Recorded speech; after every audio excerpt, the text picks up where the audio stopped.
Hey, kia ora koutou whānau. Welcome back to another edition of A Big Hairy News, and kia ora to you, Chewy. And to you, Sir Patthew Where did that come of from? Northeast Valley. I don't even know where that came from. Where did it come from? It came from my good wife, who thinks Yeah. it's very funny that your name could be Patthew. I don't know why it could be, but apparently it could be. It just could be. It's Pat. It's Right. short for something, right? So All right. Matt is short for Matthew. Pat is short for Patthew. It just makes sense. Very good. Good evening to everybody. Good to see you. Good to be back with you. Thanks for coming along on another journey into insanity here in Big Hairy News. Should we do this thing? We do this thing sometimes, don't we? Hey, David. Hey, Freesoul. Hey, V. Hey, Sai. Hey, Emma. Hey, John T. Hey, Gareth. There's more in there as well, but some of the people that have just said hello were saying hello back to you. Oh, I should read Gareth's comment. I didn't even pre-read it. Hey, everyone, looks like an interesting tonight. We have got a Poet Rebel browser, 3Waters, soiled trousers, and better switch to a private browser. I think the private browser thing is because of this one, eh? I don't get it. Oh, okay. No, neither do I actually. No, I don't know what you're talking about. How's your day been, Chewy? What's been going on? Well, my day. So one of the video games I like to play, Destiny, just brought out a big expansion. So I have spent the day sanding out my eyeballs playing that. Very good. Like, I think we've had this conversation before. I had I got the very first Destiny. And so I never went on after that. So yeah, it's a pretty spectacular game. I remember it well from back then. I should look at it again. Very, very expensive to get back into it now. But is it? Because you have to buy all of them to catch up or something? Well, I actually don't know how they do it. No, I think it's just you've got to get the latest expansion and season pass and stuff like that. Right. But I mean, I came back to it after about a year away, and the story made no sense to me because it doesn't give you everything. It just gives you the latest thing. So there's all of these people talking about things that happened that you didn't see, and characters that you liked that aren't there anymore, and characters that seem that everybody knows apart from you. Right. I'll show you. I've been ready for quite a while. The show's been ready for quite a number of minutes, but then I went upstairs to have a break. And speaking of games, as you all know, I in my heart am a 14-year-old boy, so I decided to have a game of my 14-year-old boy game and got held up because I got the #1 victory royale. Winner. Oh, the old fork knife. Yeah, fork knife. How many children did you murder? I know, 10 I think. 10. I killed 10. So many murders. Yeah, so many murders, so little time. So that's what I got up to tonight. What I got up to today was, if you're a patron, you can already see this, but I had a chance to talk to Tony Sartorius this morning for the DOC podcast, which actually will play now, but on Friday night. So if you want to see it, you'll see it at 9:00 on Friday night. We released the audio podcast Friday morning, so you can hear it in the morning. You can watch it at night. No. There used to be a radio station, didn't it? But Tony Sartorius, if you don't know, is a documentary filmmaker, and he has made a documentary really interesting because it's only 22 minutes long. It's on Spinoff, and it's called Elements of Truth. And just to let you know what it's about, here's the promo. I love the promo. Just the promo was perfection. The first sentence. This is amazing.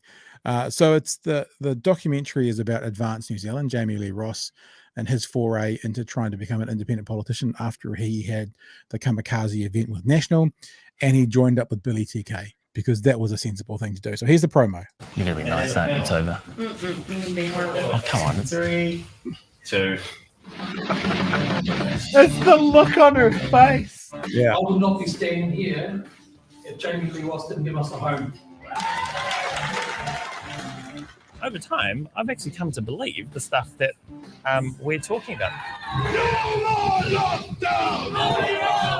Billy is drawn to sex, fame. Might not watch that in front of the kids. No, that is illegal. That can't happen. How do we break it to Billy? I think it's happening, eh? Your political career is in tatters. Do you have any regrets? I wouldn't say that I'm a true believer, but there's some elements of truth to it. So that's on, yes, yikes. V, you're correct. He did the documentary with Helen Kelly as well. And actually, I spoke to him. My other podcast is at 240 episodes. The one I recorded today was number 240. Tony was also at episode 37. And the reason he was episode 37 was we talked about the Helen Kelly documentary. So you can go back and have a look at the back catalogue if you want to have a look at that. So Tony Sartorius joined me this morning via internet link up. It's this thing we do these days, Chewy. We get on the internet and we talk to people. It's a crazy thing. I'll explain it to you one day. And that podcast will be released on Friday morning. However, if you are a patron of the arts and of the big hairy arts, it's actually already up there. There it is right there. I've uploaded it for you guys who are supporters of us, because if you want to check it out early, you can. If you don't, then you can actually get it here on Friday night or on Apple Podcasts and on Spotify on Friday morning. Right. Speaking of patrons, thank you very much to all the patrons who are involved with what we do. We appreciate all of you. And we have had another sign up. Time to Fly joined us last night. I think I mentioned Time to Fly last night because it was right before the end of the show. But there you go. Time to Fly. You're on the, what do we call this? The blackboard of life? Something. So to all of our lovely patrons, we very much value you and thank you for being involved in what we do. This is our goal in life, is to have to redesign the patrons page, because you've given us the problem of having too many names. I know it's going to be a hassle, but that's what we try and do. And as we always say, as soon as you become a patron to what we do, you become 22% more attractive. The research has been done. It's real. And for this week, as it says in the chat, in the banner down below, and as you can see over my shoulder right there, Byron Clark's book, Fear. Anyone who becomes a patron this week, so that's before the end of, well, let's just say before Thursday midnight. Or if you do a super chat or a super sticker this week, then you go into the draw for that very book, the one sitting right there, which Byron's also autographed as well. So thanks for coming on board, Time to Fly, and to everybody who has been a part of what we've been doing so far. We appreciate you, and we are very keen to keep on trucking. Keep on trucking. Keep on trucking. So there you go. So anyway, Tony Sartorius on Friday. So a really, really good chat too. I'm unfortunately one of these people who I like to talk about the process of making art. And you know this, Stuart, because I did this with Paula Penfold talking about Fire and Fury. I'm like, why did you do this angle? And why is there a voiceover? And what happened after he walked through this door? So it's a little bit of that, which I think is interesting, maybe not to anyone else. But it's also, we talk about Tony's perspective on politics now, seeing this as, you know, part of the documentary filmmaking thing that he's doing, and also about, you know, the document. He's got enough footage to make a 90-minute doco, but not necessarily the funding or the place to put it at the moment. There's some, we talk about that in the actual podcast, and it seems that he was doing kind of an investigation into the people who were supporting Billy TK and Advance New Zealand. It's a bit like when Paula Penfold did in Fire and Fury, talking about the instigators, but thinking as to why people were following them. And so maybe one day they'll find the funding, or I told him we'd start a Patreon for him because it's going so well, or a platform or some way to do it in its full thing. And I think some of the questions I asked him about what happened next and what happened there and what happened to go through there and what about this bit here might be answered if it was a full 90-minute conversation. But it seems to be a conversation around why this voting base vote for people like Advance New Zealand and Billy TK. So it's actually a conversation that could have in any Western country in any political scheme situation, because it's MAGA. Why do you know, poor white people vote for MAGA when MAGA is innately against their own self-interest? So anyway, we won't tease that anymore. It's going to be out on Friday, and we might play a clip or two, maybe a clip. I'll go through it tomorrow and see if there's any clips. We might play a clip or two tomorrow night, and go from there. Right, before we get into it, a big thank you to Emma. Remember, if you're going to send us a super chat, feel free to ask a question or make a comment. Chur is completely, I like it how it's Chur, and Emma's icon is a chair. Yes. So has she just got an accent? Is she saying, maybe she's South African, this is my chair? Maybe that's what Emma's saying. This is my chair. And Jonty's just being blunt and open. He says, I just want the book. And that's Please completely fair. give book me now. Book me, give now, please. So there you go. Thanks for the super chats. Thanks for cheer. There you go. Cheer. Yes, Gareth, Pittsburgh Pirates is what I'm wearing today. And I'm wearing my my test pattern t-shirt as well from Mr. Vintage because Why is that, Pat? Well, because I figure Why? my camera keeps switching to a test pattern, so I'm trying to confuse everybody. So you won't really know if it goes to test pattern, It's if I'm still marketing. there or not. Maybe I'm still there, and maybe you've just got a close up of my t-shirt, or maybe my camera's decided the batteries aren't going to work anymore. You will never know. All right, hey, this is not really something I want to talk about tonight, but super quick because I think this was on News Hub tonight. They did a bit of a survey about a snap election. 58.1% of people said no to a snap election. 31.3% said yes. What does that make? 90%? I guess that means 10% or so are undecided. So I wonder who they are. I think the snap election thing is a pointless conversation on some level because they can't do one now because of the floods. Like it's actually irrelevant because of the state of emergency. There's not going to be an election in 6 weeks because in 6 weeks we're still going to be shoveling silt. But I think it would be a really good thing for Labor to have a snap election. I think that they're in a seat right now where they can get it. And the funny thing is Christopher Luxon keeps doing more and more and more to help Labor's chances. We'll get to that shortly. But just before we want to get into it, Chewy, 60, well, let's call it 6-4, no to a snap election, or 7-3, whatever it's going to be. What do you think? Yeah, I mean, I have gone around the block with this. Initially, I thought it was a dumb idea, and then a couple of weeks ago, I was like, "Oh fuck! Actually, it'd be a really good idea. Just rip the band-aid." National doing terribly, but you're absolutely right to do this when a big chunk of the country is dealing with disaster recovery is probably not the best optics and. Yep. I guess logistics of pulling off an election when people haven't got a home to live in. Yep. I think we're best to stay the course and go for the announced date. Yeah. Simon says only political journalists want a snap election. I think it actually, if a snap election was to happen, that would be a smart for Labor because Labor's currently, if the election was today, Labor Greens would probably win. Now it's a long way till October, and there are many predictions saying that National will probably drop off a little bit more, so it may make no difference.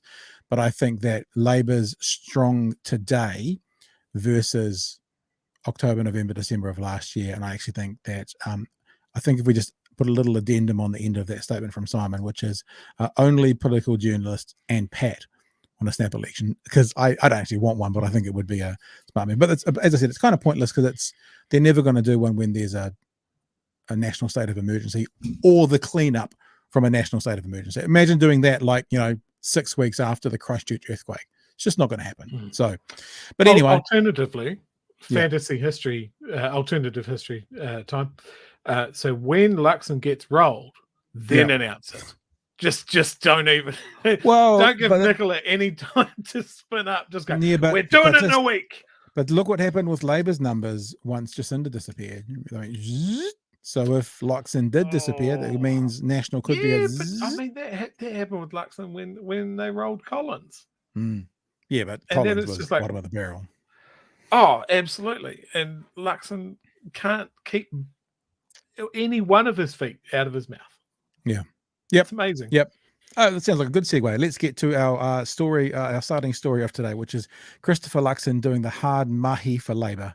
And, good on him. He's a good egg.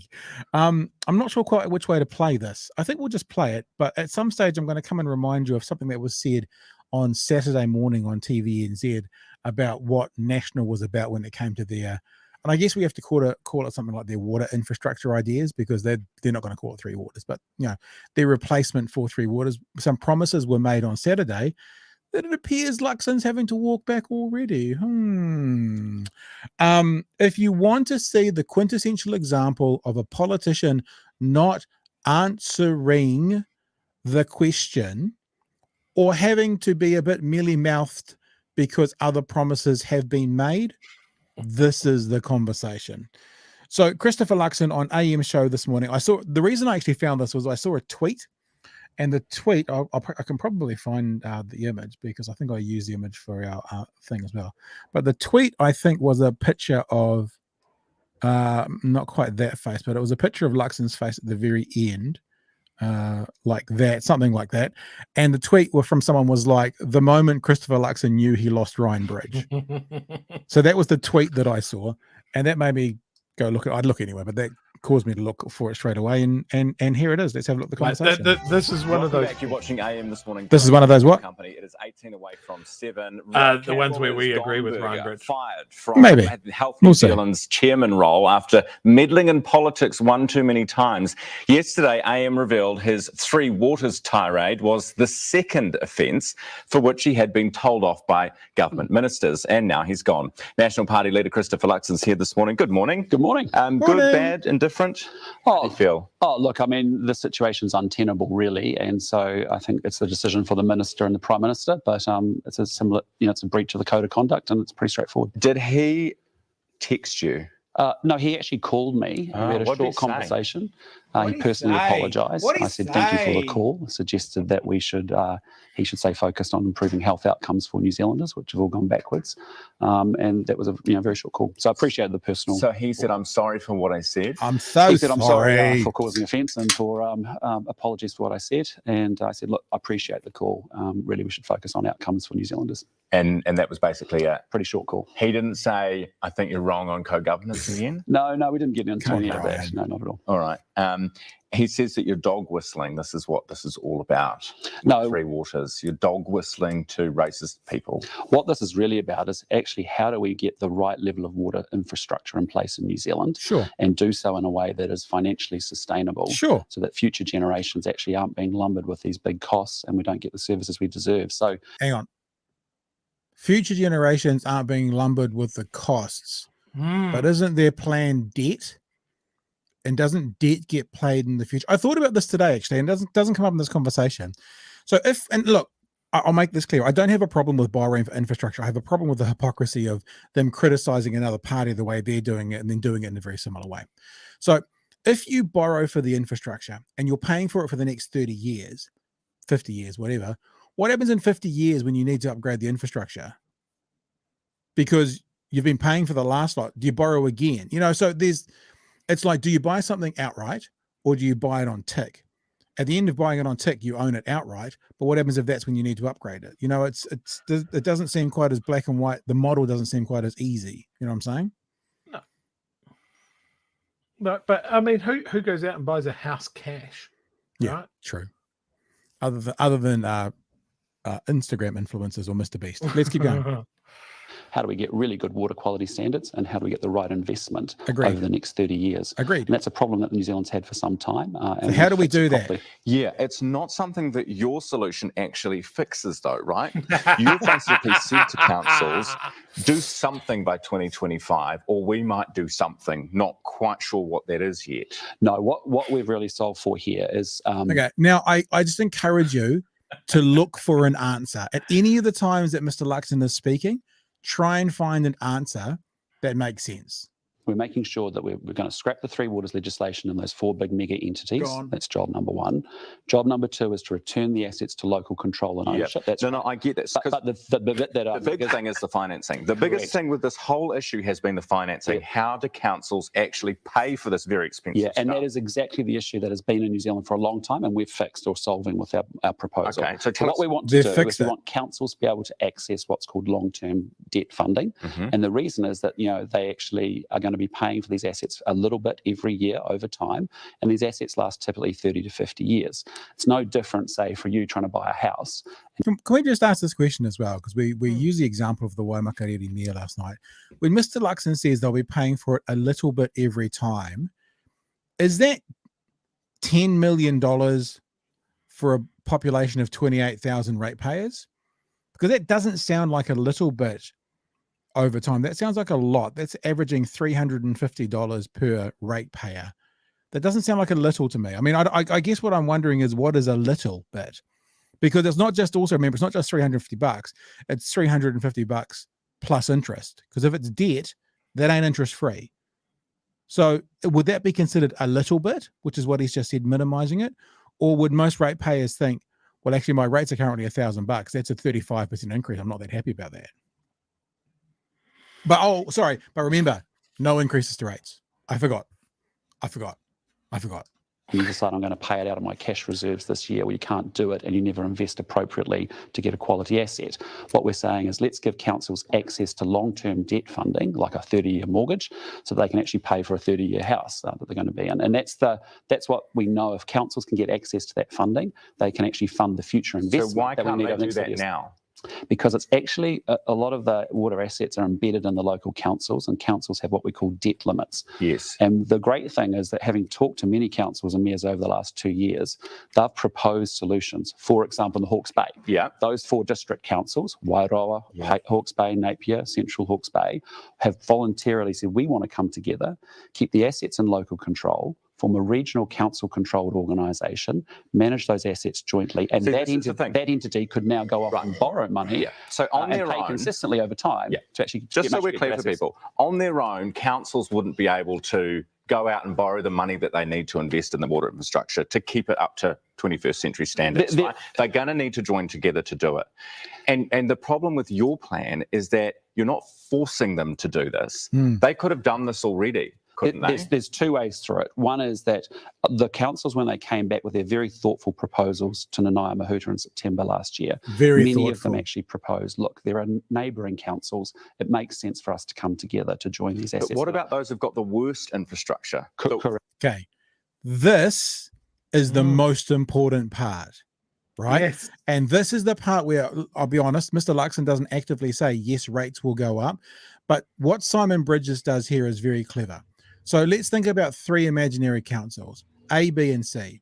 Let's say Council A has gold standard infrastructure. Council B has, they get by, they're okay, some upgrades are needed. Council C is shithouse. They've got fully lead pipes, they need everything replaced.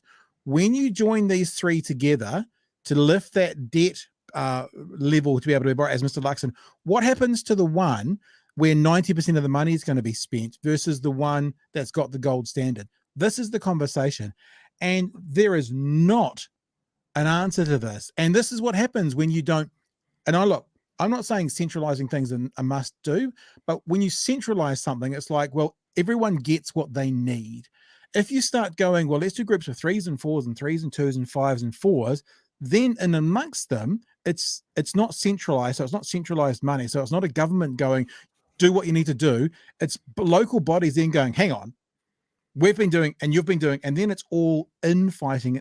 This is if you get nothing else from tonight's show other than the desperate need to be a patron, listen to this. This is the most important part of the whole show, I think.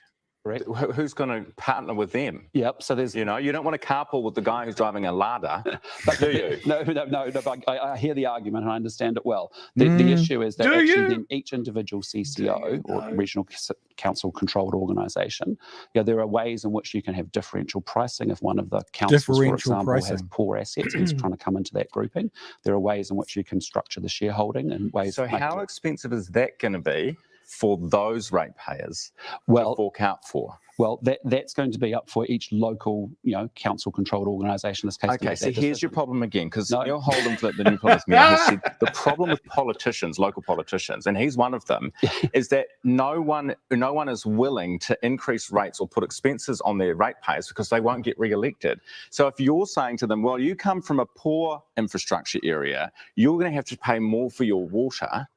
They're not going to go for it, are they? No, look, there are major incentives for actually councils collaborating together so they can access that long-term debt funding. Yeah, but not if it means paying more, ratepayers paying more for water. Right. So there is a lot of incentive, let me be blunt. There is a lot of incentive for well-functioning, wealthy councils to get together, right? Councils that don't need a lot of work on their infrastructure. There is a lot for that, but those that are in desperate need, rural councils, which is why this is fascinating coming from National, who are supposed to be the party of the rural community. But those that are in the rural areas are going to be worse hit. And this conversation goes around in a circle for a bit long. We'll keep going.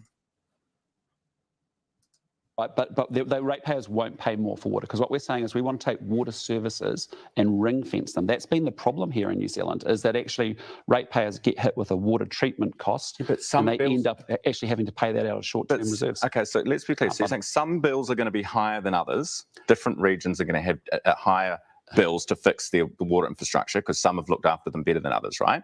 So what happens to those areas, those councils that have got really poor infrastructure? You're saying that they're going to join up to this group with their buddies and not going to have to pay any more for the fact that they have terrible infrastructure that needs fixing. Yeah, so that's the same, that's called cross-subsidisation, and that's the issue that we're trying to solve for, which is essentially councils can choose to come together voluntarily and form council-controlled organisations to access long-term debt. But why would they? Yes, but many of them, because the access of long-term debt means that they can make consistent investments in those assets in that local region. Then what you've got... The answer is why would they partner with a council that has bad infrastructure? That's actually the end of that question. Like, I don't know if you could get like an Auckland, Hamilton, Wellington council deciding to come together, even though their boundaries don't connect, like places that are urban. But why would they, keep going, partner with a region that needs a ton more work than yours does? In other words, it has the possibility, let me be honest, it's never going to happen. This is not going to happen. But the plan has the possibility of making the rich richer and the poor poorer. That's actually what this has got a plan to do. It's basically trickle-down economics, that the big, wealthy, well-functioning councils with good infrastructure, they'll join up with the little poor ones that are falling out, and it'll flow down to them, and it'll all get sorted out in the wash. That's basically what he's saying. As other scenarios where there will be councils that actually have managed their assets poorly, and actually in terms of them coming into those CCOs, they'll need to work out the pricing. There's no reason why you can't have differential pricing within 4 district councils if you feel one council's actually not coming with good assets. So differential pricing means some councils pay more than others. You might have to have people within a particular council that hasn't managed its assets well having a slightly higher charge, right, which would mean a more expensive cost for ratepayers, wouldn't it? It would mean that they might pay slightly more for example, if their council hasn't actually delivered or managed their assets. But you do realise you're now saying the opposite of what you just said. No. The reality is managed its assets. Now, remember, no increases to ratepayers. People within a particular council that hasn't managed its assets well, having a slightly higher charge. Right, which would mean a more expensive cost for ratepayers, wouldn't it? It would mean that they might pay slightly more, for example, if their council hasn't actually delivered or managed their assets. But you do realise you're now saying the opposite of what you just said. No. The reality is what we're doing here is making sure that councils can get access to long-term debt funding and financing. Councils are voluntarily choosing they want to work in many cases in this way. There are big incentives for councils to come together, even councils that have difficult assets or haven't invested in assets. And from a central government point of view, we've got transitional funding to make sure that we can incent some of that too. All right, I'm sorry. So, to remind us all about Sunday, to remind us all about the conversation, this is the big release of National's policy, right? The big release. Here's a reminder. What will your plan do to the cost of water bills and to rates? Yeah, well, look, we're very clear on this, that our policy position will be cheaper than Labor's mega entity bureaucratic model, which also has complex co-governance. And I think a conga line of consultants and bureaucrats that are lining up. Bureaucrats! We acknowledge that, pipes and I think Jessica should ask exactly the same question again, so you didn't answer it. What do you think, Chewie? Get him back on. Yeah, maybe you should just ask exactly the same question, like right now. Labor need to articulate clearly how they're going to build all these new pipes and culverts without anyone paying for it. And we've been very clear that actually the question for a second long-term funding and financing mechanisms to match those long-term assets. Great. So what will your plan do to the cost of water bills and for rates? So our view is that it's definitely going to, under our model, rates are not going to increase. As much? Are not going to increase in comparison to Labor's 3Waters model and the status quo. So which is it? Are they not going to increase Saturday morning National Party, or are the poorer communities in New Zealand, I'm using poorer as in they've got poorer infrastructure, are they going to increase somewhat? What are we? Wednesday morning National Party. Which is it, Chewy? Which do you think? What are your thoughts? Oh, look, as I said on Twitter this morning, this is just the standard early week National Party walk back of whatever was said at the end of the week. Whatever Luxon said before, now we're clarifying, now we're walking it back. In fact, I've actually got a prepared statement that I wrote while Luxon was doing that interview with Ryan Bridge. Mr. Luxon, what you've just said is one of the most insanely idiotic things I have ever heard. At no point in your rambling, incoherent response were you ever close to what could be considered a rational thought. Everyone in this room is now dumber for having listened to it. I award you no points, and may God have mercy on your soul. I love Adam Sandler. Very good. And just to I guess to round this out, this is the story from News Hub, and they asked I guess Chippy about it, and they were talking to Chippy about what was going on. Hipkins told AM on Tuesday morning 3Waters would put structure in place that would allow for 30-year investment in water infrastructure, same as National is what they're saying. Or Luxon at the weekend said National's plan for water would deliver financial sustainability to engage a long-term investment in infrastructure that would deliver the quality drinking water, cleaner rivers and swimmable beaches that New Zealand want and expect. On Wednesday morning, he told AM, you might have to have people within a particular council that hasn't managed its assets well have a slightly higher charge, i.e. rates are going up. He said that would mean ratepayers may pay slightly more, for example, if their council hasn't actually delivered or managed their assets well. The reality is what we're doing here is making sure councils can get long-term access to long-term debt funding and financing. Councils are voluntarily choosing they want to work in many cases in this way. So this is basically the National Party, as always, like they do with business, going, oh, regulation, well, we'll just let business regulate themselves and they'll do it. Basically what they're saying is, like I was talking this afternoon on Today FM about, what were we talking about? Local government New Zealand is calling for money from central government to be given to local government for looking after things like local housing and that sort of thing, you know, like emergency housing, that sort of thing. And my point on Today FM today was, well, if we look at the history of how local councils have managed money when it comes to assets, I don't know, let's say 3Waters, I didn't quite say it this way, but they've done a pretty piss poor, fucked up job. So even though on the top level, it might seem like an idea that local should look after local, the evidence that says what they have had a chance to do with the pipes hasn't worked so well. So if it hasn't worked in the past, councils have cocked it up in the past. What does Mr. Luxon think? What evidence does he have that doing it this way and going, oh yeah, these councils will join together, they can voluntarily do that? Why would they, as Ryan Bridge was saying? What evidence do we have to say that they would do that? Cast your mind back to high school, Pat. You got a class group project. Yep. That's what they're talking about. You're going to have the councils that have got their shit together, they'll all team up together. And the councils that don't, they'll just be left in a bunch that nobody will touch.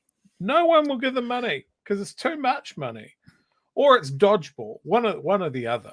Yeah. But yeah, the other part of this is, at what point that Luxon was just shoveling Scrabble letters into a ceiling fan and hoping a coherent policy came out, was his plan better, more clearly articulated? What benefits did it have compared to 3Waters? Yeah. As far as I can tell, it's the stuff he didn't say. It's co-governance. Yeah, that's it. It's all about co-governance. Yeah. Which means that the call that it's just dog whistling, that they don't want Māori involved. And just to reiterate this point again, the co-governance aspect of this is one seat on the board. That's it. It's not the death of democracy. It's not being run out of the local marae.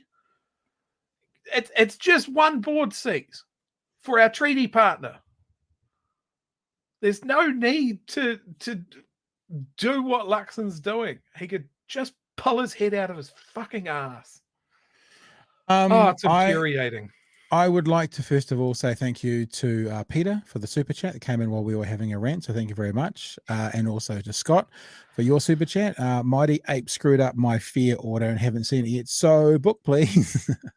We can make no guarantees, Scott. As it says at the bottom of the screen, everyone who sends a super chat this week, which is today and tomorrow, or a super sticker, or becomes a patron, goes into the draw for that very copy right there of Byron's book, which is autographed.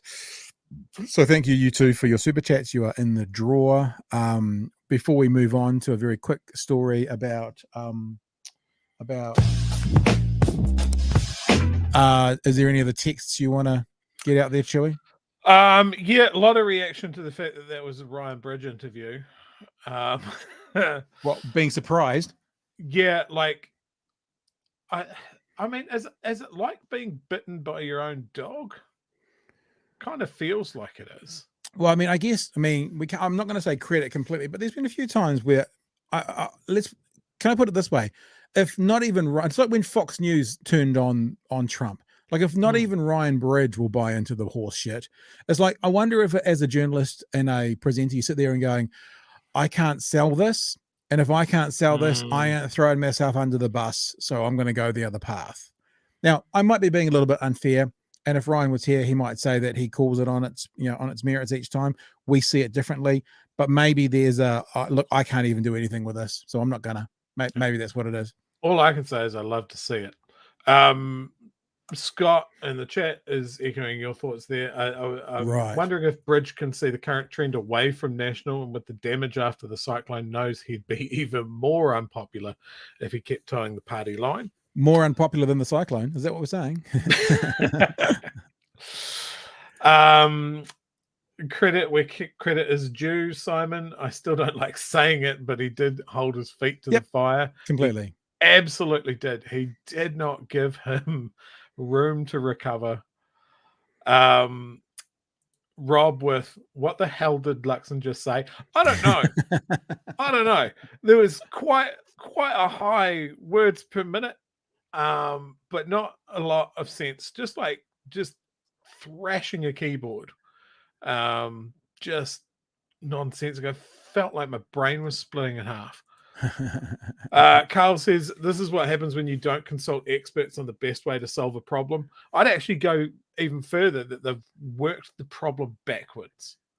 That they're like, we've got to have something better than Labour. We don't necessarily know how to do it, but we've been ragging on them about it for 3 months, and we don't want Māori involved. So those are our starting points, and we'll work backwards.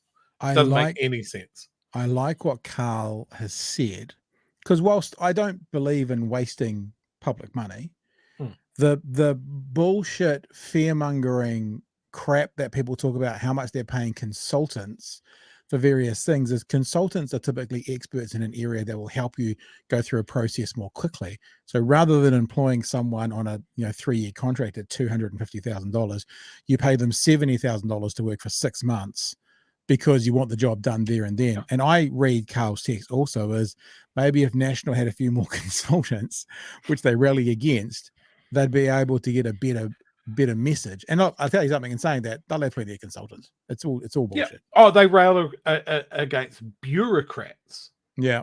Remember? Now, bureaucrats can be those people that do that job, that are policy experts in this area. Yeah. But instead, we somehow have to believe that a former deodorant middle management who stumbled into Air New Zealand, and who was the guy from the weekend? He worked for the Royal Bank of Scotland before accountant or something. Yeah, for the Royal Bank of Scotland before they went tits up. Sorry, I'm busy. Just doing some research. No, that should definitely be a sting for when people in this country are getting fucked. I think what it's going to be from now on is a sting for everybody's best mate, Brian Tamaki. There's not too much to add to this because it's such lunacy that you really can't do it. The only thing I do want to add is I think Brian Tamaki is a genius. He is a genius. He's found a genius way to admit to his congregation that he surfs Pornhub. Like, he's now able to say, well, I told you I was on Pornhub, for all those times he gets caught out for doing it in the future. Let's have a listen to this absolutely ridiculous conversation. I have a look at something up here because I see the perversion that is linked to bad weather. So I hopped on and I went in line. And by the way, I don't watch porn. When I went on, I know that I went on there, porn in New Zealand. And it gave me PORNHUB. Gave him PORNHUB. Oh. I was shocked what I found. Yeah. That city in there of Hastings, Gisborne, has the highest number of porn watchers in the country, and it's one of the biggest averages per capita in the world. And I thought, oh gosh, this is embarrassing. I thought, I'm not going to talk about this. This is not good doing this. He's still typing, look. Poor Gisborne. Still searching. His fingers are still going. I hate doing this. Gisborne? Have a look for yourself. And they're the biggest watchers on the porn site. This is of gay porn. I know. I closed it and I thought, oh, I can't do this in church. I can't say this publicly. And then that's right. And said, no, it's not you. God said, you know it. You've got it. Yeah. The revelation. Then you've got to share it. Yeah. Because everybody they will not see this. They won't connect the dots. You'll be mocked. They'll say you're a nutter, but don't worry. It gets out and people can see the truth for themselves. So there you go. Brian Tamaki, in a genius moment of admitting to his flock that he uses PORNHUB, and then literally says, go look for yourself. So, I guess we got to say that Destiny Church is maybe becoming a bit more progressive, Chewy. Is that what we take out of this whole thing? He also called the people of Gisborne a bunch of wankers and that they deserved it. It's just unbelievable. Unbelievable. And yes, I think someone said in the chat as we were playing that he talked about the earthquakes and the gays causing it. But, Brian Tamaki is a fan. And he's found a loop in the system to be able to tell his congregation he uses PORNHUB. So on some level, respect. I'm sure the F-Postle had a card handy to subscribe. Yeah, maybe actually he doesn't want to get caught out. So, and if anyone, it's like, I'll tell you a story about a friend of mine. I've got a friend of mine who works in media, who works for a sort of a religious organization, but they do interviews on the radio and they back people up. He signed up to one of these websites that you can contact agents to try and get guests. Mm-hmm. And it's called Who Represents. And he realized after the docket came in from the thing, it also spells out Whore Presents. And so he wrote an email to like the person who's in charge of the finances, going, just in case I get hit in a car, like my car crashes on the way home, just so you know, the docket that's coming in is an agency and it says Who Represents. It's not for some weird website called Whore Presents, because would be strange. So, but maybe Brian's doing the same thing. There is, of course, the world's best website. Hang on, I'm going to put it. Is it a place to find pens? Yes. That has always been my favorite. I'm just putting it up in the chat so I can put it on the screen, waiting for it to arrive. Do you want me to put it up? There it is. Pen Island. Yeah, Pen Island. Nothing else. No, just where you go to order pens, you sickos. I think that I've always wondered about that. Did they miss it or did they do it on purpose? I mean, you got to think on purpose for the publicity, because it is a place to get pens. That's what it sells. It sells pens. So, and the fun game to play is now go find a whole bunch of things that are islands and see what other words you can make. I've done that a few times as well. Do you think we should order some pens from that website for Destiny Church? Send it to them. Destiny Church. All right, we're going to move on because we are approaching breakfast radio host levels of playing a music sting. Tusiata Avia is a acclaimed author and a poet in New Zealand. Tusiata Avia has released a poem that's going to be used, I believe, by, let me get the correct group, some Auckland performance group, Auckland Arts Festival. Now, the poem is called The Savage Colonizer, and it's about James Cook and it's confronting. I mean, let's be honest about it. And I thought what we should do before we actually get into it, because as you know, when people talk about things like this, not many of them actually have seen or heard the bit they're talking about.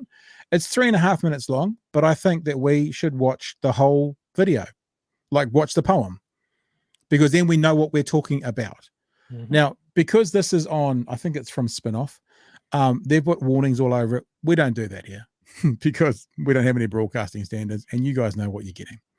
So let's have a look at the poem, and then we're going to go into some conversations, because as you all know, there are some free speech purists in our country, and this is poetry, and the free speech purists are coming out in force to support someone's artistic expression, especially when it comes to free speech, which is a good thing. It's a good thing. But let's play the poem first.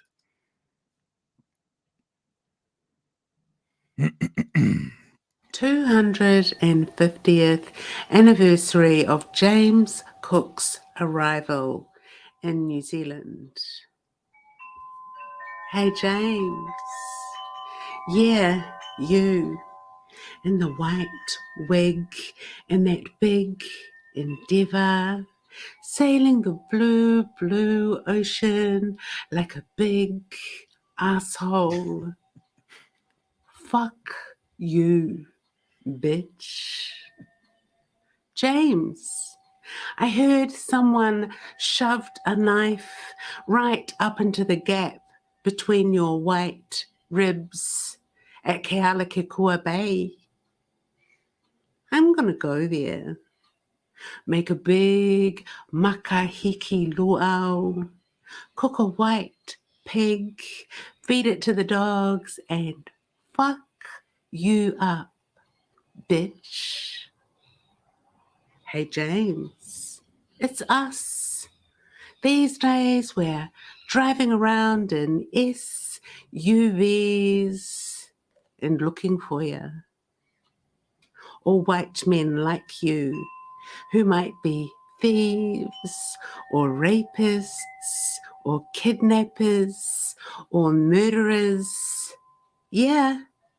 Or any of your descendants, or any of your incarnations, 'cause you know, hey bitch, we're gonna fuck you up.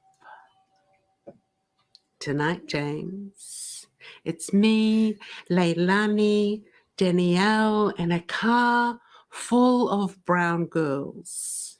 We find you on the corner of the Justice Precinct. You've got another woman in a headlock, and I've got my father's pig hunting knife in my fist. And we're coming to get you, sailing around in your resolution, your friendship, your discovery, and your fucking free love. Watch your ribs, James, 'cause I'm coming with kalani o pu'u, kane kapolei, kana ina, ke awe o pala, kula ili moku, who is a god, and Nua'a, who is king with a knife. And then, James, then we're gonna fuck you up for good, bitch. And I apologize. It was stuff. Wow. Credit where credit's due. Stuff.co.nz, put that out there. If you haven't heard that, Chewy, I've heard it now 3 or 4 times. I'm happy just to give you the floor and give you your first impressions, and then we'll start talking. That was a lot. I know that David Seymour doesn't like this. No. He's a free speech purist. You're not right. You can't be right. Tell me your thoughts on this, because I don't believe that. Look, I think it's really, really confronting. It's provoking conversation, which all good art should do. It should challenge you. I don't really think it's for me. It certainly had an emotional impact. But yeah, it's like it's art. Not everybody's going to like it. Not everybody's going to understand it. But it exists. It could just be as simple as it's not meant for me. Yeah. Well, I mean, I think art can be meant for everybody, even if you're not the target of it. But if it's not for you, it's not for you. I mean, if you the easiest way to think about that often with art, I guess, is paintings, isn't it? Or visual art, because people have styles and people like things, they don't like things. So let's have a look at David Seymour. Obviously, I was being fairly facetious with you, Chewy. You probably picked up on that slightly. So the advocate of free speech, this government should withdraw the $107,280 in taxpayers' money given to a racist stage show about murdering James Cook, his descendants, and white men like him with pig hunting knives, then apologize to the public for giving so much to racism in the first place. The poem goes on to suggest descendants of Cook and all white people be tracked down and stabbed. It doesn't actually suggest that. That's why I wanted to play it, because it doesn't suggest that at all. It doesn't even, like, even if there was like some kind of allegory behind it, doesn't even give an allegory to say all white people. It's not, it doesn't say that. It literally does not say that. Should be stabbed through the ribs, the pig hunting knives. The poem can be found here in all its glowing review. So remember, this is David Seymour, who is a free speech absolutist, who provides spaces for places like Stand Up for Women because they've got a right to speak. You know, that he will go the extra mile. And we've talked about David Seymour before when it comes to things like the Māori Health Authority or being equal, based on race. It is so interesting to me that you've got a Polynesian woman who is giving her artistic expression, and that's the time that David Seymour comes in to say, nope, this is not allowed, right? And don't buy into it's all about the funding, horse shit, right? It's not all about the funding. They're saying the speech should not be allowed. No matter how much they say the speech is fine, but we don't want the funding. It's don't buy it. Don't buy the bullshit. True, what do you think about that? About the time that David Seymour, the only time I can recall where he's kind of come out against anything to do with speech, and he's on the maybe this should be reduced, is when it's a brown woman. Yeah. Oh, every single fucking time. I'd have more respect for ACT and David Seymour, like nominally that they say that they're a libertarian party, but then they aren't whenever they want to be. Yeah, of course. They're not libertarian when it comes to drug legislation. They're not libertarian when it comes to free speech at all. It is very, very one-sided with them. Yeah. They are not libertarian when it comes to law and order. It annoys me. You know this. Everyone knows this. Well, you've been annoyed then. Let me show you this. You're going to be annoyed in a second. Hello. Oh. Now, there's a really, like, if you're playing poker, or if you're, you know how, Chewy, when you may know this from nieces or nephews or younger people around you, when they're lying, they often explain something contrary. Like, you'll never ask for something from them. And I've had my kids and stuff say before, like, they'll bring up the chocolate that they've pinched, and we're not even talking about chocolate. So they kind of project into the atmosphere the idea of what they did because it's what they did do.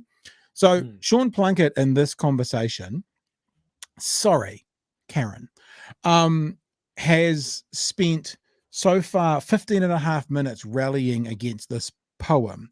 He's probably said 5 times, it's my free speech. It's my free speech. She's entitled to her free speech. It's my free speech. And he does it so much. You can just tell that he's not talking about the money. He's overemphasizing this idea about you've got the right to make this statement. He, in my opinion, my honest held belief is what he's saying is she shouldn't be saying that. I'm going to play you the last couple of minutes of this.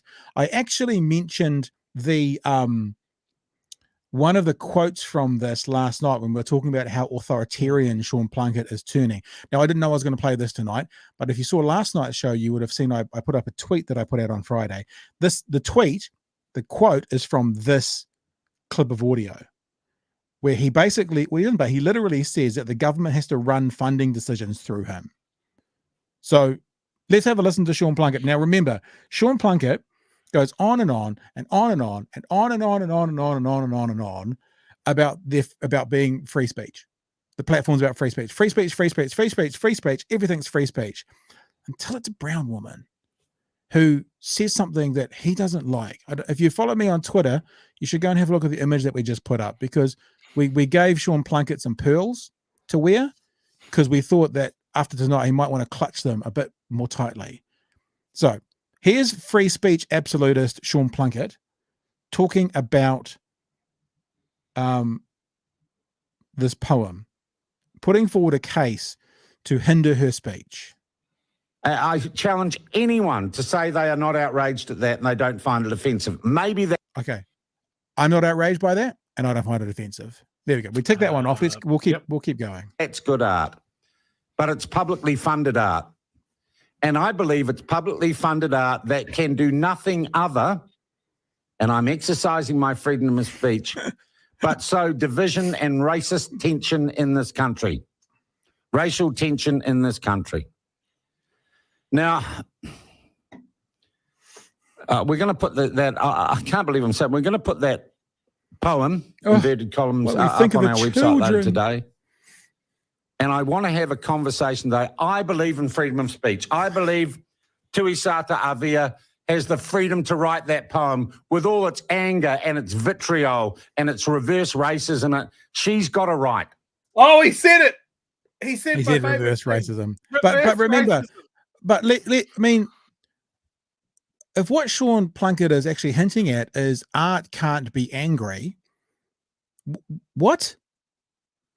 Art can't be angry?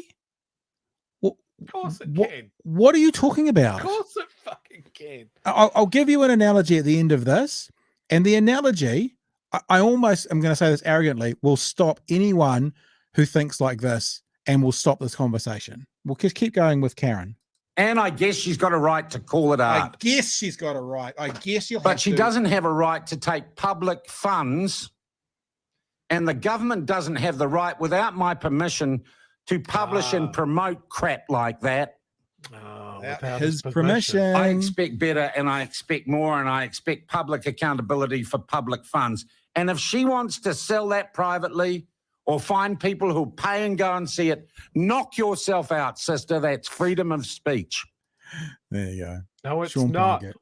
Sean Plunkett doesn't know what freedom of speech is. No, he doesn't know We've talked about this before. Freedom of speech is the government can't come in and arrest you for saying the thing that you just said. Yeah. So let me paint you a picture, okay? This is a Pacific Island woman talking about Pacific Island teenagers. The way I read it is still being impacted by the effects of colonization. Kind of going, wish you'd never fucking turned up, right?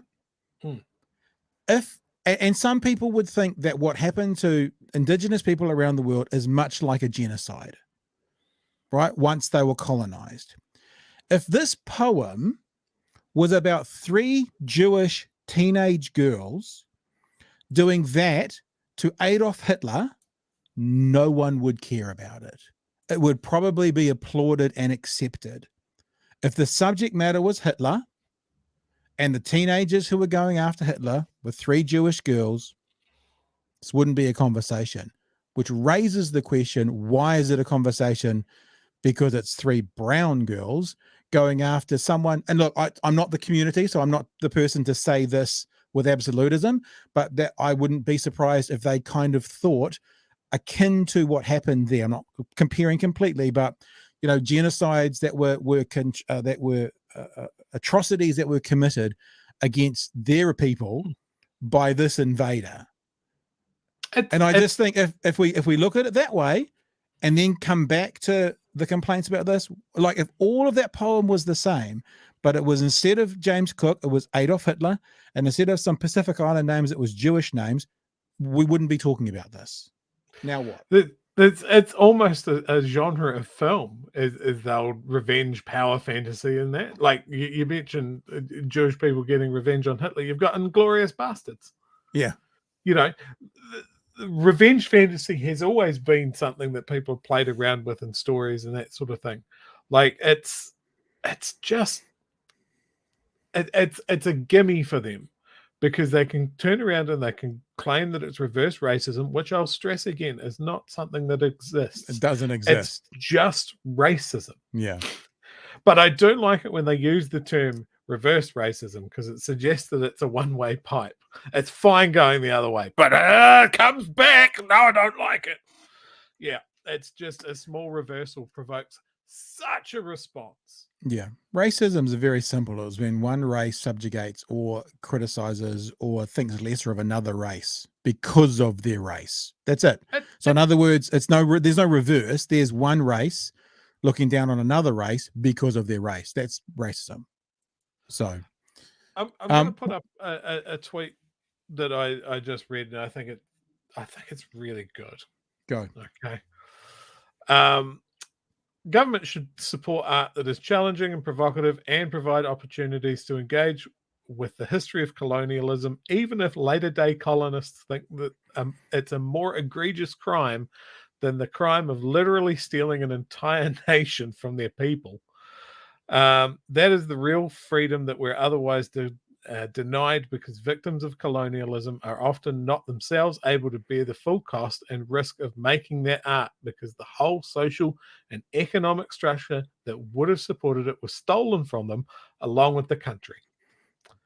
So, yeah, I can put up with Sean Plunkett and David Seymour being a little bit uncomfortable. I can put up with my own discomfort in some of the language and the tone in that poem. It doesn't affect me, though. Yeah. Like, this isn't an existential threat to my existence, and it never will be. Like,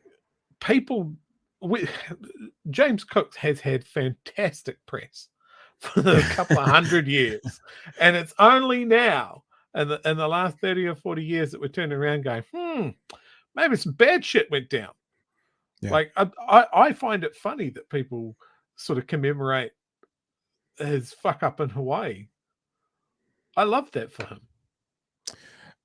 We're going to add one more little part, and it's only a couple of minutes long, maybe 3 minutes long. And this is Stephen Wainwright, the Creative New Zealand CEO. He went on News Talk ZB to talk about Tusiata Avia's latest project and the funding that has gone into the Auckland Arts Festival, because they're adapting it into a stage show. So that's the other thing that's, a big hubbub. It's that this is being adapted into a stage show, and some people don't want to see that. I tell you what, it also kind of feels a bit like I don't want to be too dramatic here and maybe use emotive language, but the whole critical race theory bullshit in America. What basically the conservatives in America are saying is we don't want to be made to feel bad about what happened to black people in America and to the indigenous people. Mm-hmm. It kind of, to me, I'm not saying it's an exact parallel, but smacks a little bit of that. It's got the same stink about it as that, having to now think about how other people were impacted in a negative way, and potentially those things still flow on today on some level from things that happened to their communities, their countries, their maraes, their villages 200, 300 years ago. So let's just have a listen to Creative New Zealand CEO talking to Heather Duplessis-Allen. I don't think she's going to bully him because he's an adult, but let's just have a listen to the conversation.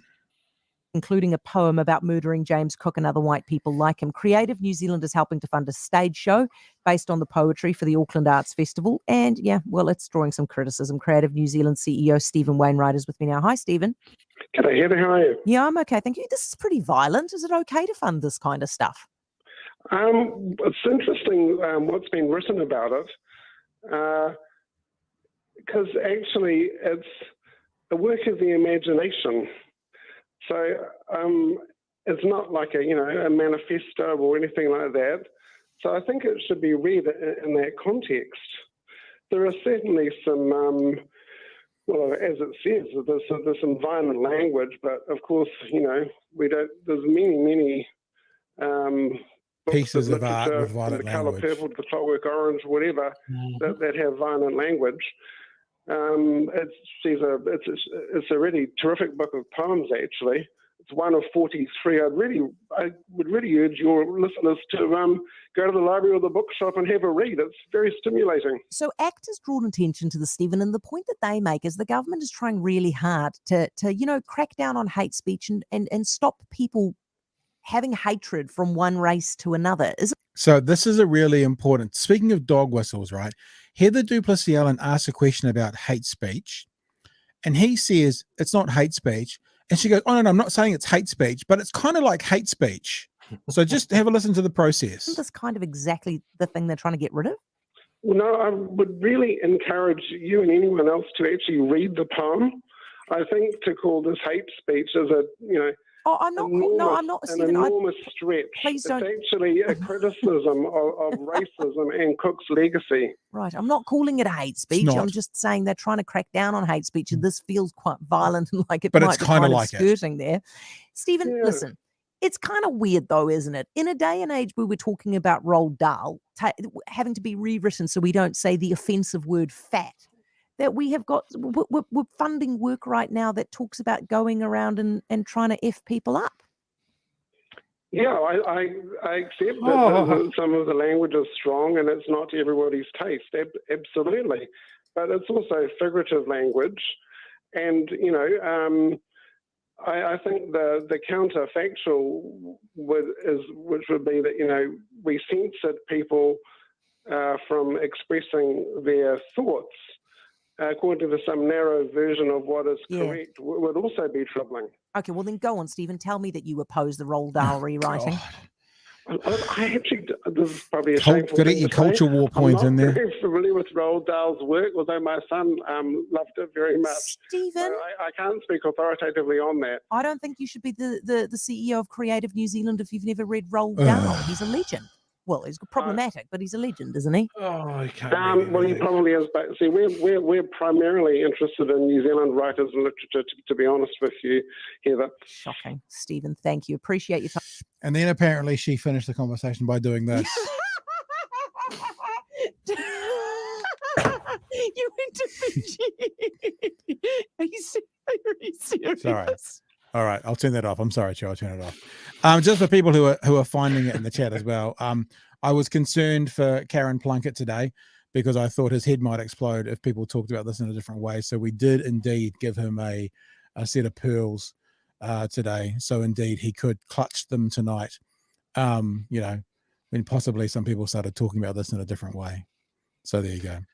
So that's it, Chewy. That's the whole story, the whole kit and caboodle. Where shall we go? Is there any chats, or do you want to? You're welcome to offer some thoughts there as well, mate. Yeah, I want to. Where's it gone?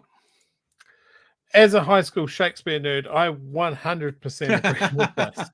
Very good. Yeah, like art has been violent. We love violence in art. We love it to bits. And you know what? Quite often we enjoy a little dose of racism in there as well. Yep. Actually, you know what springs to mind with that? If you haven't seen, you've seen it. I know you've seen it. Black Klansman. That film is excellent. But yeah, it reeks to me of like, why can't these brown people just be quiet? You know your place. Why don't you know their place? So I just also think there's that idea of, people not wanting to, I don't think anyone has to take accountability for their ancestral advantages, but to acknowledge it, and actually, if you said to all these indigenous people all over the world, would you rather be in a society now with the best flashes technology, be dominated by Europeans and that, like, I don't mean them personally dominated, but the communities, or would you rather have just evolved into what you would have been living as your own country? I would think most of them would be like, yeah, if we could go back, I think you should just leave us alone. And so I hear that poem and I think about, like I said earlier, that the people who, the indigenous communities and this poet is talking about, I guess, her community, Pacific Island, and the reaction that they're thinking back is to this person who came into their community for such a long time, who has been lauded as a hero, as you kind of said, Chewy, who actually kind of fucked up the world for them. and there's an imaginative story going on in their head. Like, it's like, if I could get a time machine, I'd go back and kill baby Hitler. Really? You'd kill a baby? Yeah, because then there'd be no Holocaust. You know, it's a that sort of thing. And I just think you have to be pretty weak to be offended by a piece of art. I mean, I actually think that speaks to fragility in a pretty massive way. And ironically, the men who are talking about it are white. So I guess we are now talking about white fragility, white male fragility in this particular area, because it's like they've taken personal umbrage. Why? What is it possibly going to do to impact you to have someone express a piece of art in that way? You can hate it. You can disagree with it. But what's it going to do? Literally nothing. It seems that both Seymour and Karen are both saying this is going to cause racial division, and there's going to be people walking around the streets with pig knives looking for white people. It's not. No. So that's the cultural warfare. Influenced by poetry, this would be a fucking wacky world, I'll tell you that much. Arrest JK in the chat raises a very valid point. Broadcasting Standards Authority upheld a complaint against presenter who described Pacific Islands as leeches. Heather Duplessis Allen, maybe you shouldn't comment on anything to do with Pacific Islands ever again. She was being pretty nice in that interview. She was being pretty lighthearted and wasn't going to drive in. I wonder if, you know, I don't think she had to put her head in, but she certainly, because, you know, the guest wasn't a teenage girl, so there was no bullying. That's sort of the standard. No bullying at all. All right. Hey, interesting show tonight, guys. Thank you very much for being involved. Let's say again, thank you to all of our patrons. So excited to have you all on board, and thank you for being involved in what we do. If you're interested in becoming a patron, it's real simple. Patreon.com/big hairy news. And as has been going along the bottom of the screen, if you become a patron this week, that's basically before midnight on Thursday, or super chats all go into the drawer for Byron's book that's sitting up behind me. One copy. I get a bit confused when people say, like, I'll have the book, like they think there's 40 copies sitting out the back. One copy, you go in the drawer, we pull a name out of the hat. I'll have to buy a hat though, Chewy. I don't have any to pull a name out of. I don't know. No, you just got hats for wearing, not hats for pulling. Yeah. No, I need a pulling hat. It's what I used to wear when I was going out as a young fella, a pulling hat, to see if I could find a girl. Oh, I wonder if the good bishop has a pulling hat. Oh, hang on. Say it again. The good bishop pulling. You got to say it's genius. He gets two sound bites, that one and a cash register. That's it. It's genius. It's genius that he's figured out a way to tell his congregation that he goes on PORNHUB. So, my flock, I was having a wank, and afterwards I was thinking about God. Have you guys seen these anal bead things? They're fantastic. Crazy. All right. I think we're done for tonight, unless you've got anything else you want to put out there, Chewmeister. No, that's me done. I've done my shouting. I've purged my rage gland for the evening. All right. Hey, reminder that Friday in this time slot, we'll have Tony Sartorius talking about his documentary. If you haven't seen that documentary yet, it's only 22 minutes. He does have enough content to make a full feature length one, but I guess funding and also platform that's going to be on, which is on Spinoff, you know, they decided to make it shorter, and they just took an aspect of the whole time and did it. So you can go to Spinoff and check out Tony Sartorius's documentary. If you're a patron, then you can see that conversation now, because it's on behind the wall, behind the patrons wall. And if you're if you wanted to check it out, you can either listen to the podcast on Friday morning, or you can watch it. It won't be live, but it'll be streaming, so it'll be as live, playing here on Friday night at 9 p.m. All right, team, I think we're done. All right, Chewy, I think we're done. I nearly hung up on myself then. I don't know how you do that with this thing. And we'll catch you tomorrow night for another edition of Big Hero News. Thanks for joining us, team. Be safe, and we'll catch you tomorrow night from 9. Hooroo. Cheers, folks.